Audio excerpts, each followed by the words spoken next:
来基本千万字，逐工要甲大家做伙来捌一日。咱早讲台南嘉里金东店夜工店顶港有名声，下港有出名，名声烫惊城。今年拢总108囡仔斗起来，为头到尾201公尺长，破金氏世界纪录。今仔日要甲大家小解这一日，咱同齐来看到，这就是牙工的牙，塔戈牙牙第5条。咱早讲牙是一款汤拖，咱讲牙工，上细尾才1公分长，12对骹；若上大尾得要30公分，有177对骹。古早讲牙工是必足，嘛有一句话讲牙工行入到下收，意思就是该死。还佫有加州病，古早有人讲是牙工起，嘛会当讲是门串做牙工的起形。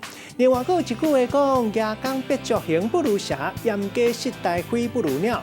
意思是讲一个人无惊瘟。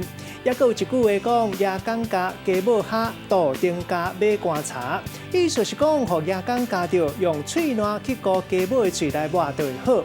若是讲，互杜丁家着严重就会无命。这是英国民间的秘方。另外，这里也佫有一个音读做鹅，有人读做鹅，像咱讲鹅旗。带大家做伙来小解这2个词。头一个就是鹅旗钉，这是一款模字形的钉仔。第2个词读做牙工，嘛有一句话讲牙工甲仔甲蛇三不合，又是讲这3款动物会互相牵制，嘛会当用来形容团体内底人甲人的关系。咱用一句话来举例，甲这2个词甲做伙。譬如讲，目睭师傅顶插门，为着要搁较勇，专工用模字形的鹅旗钉，一个看有成一尾牙工。今仔日小解这一日读做牙，另外一个音读做鹅，也佫有人读做鹅，提供予观众朋友来参考。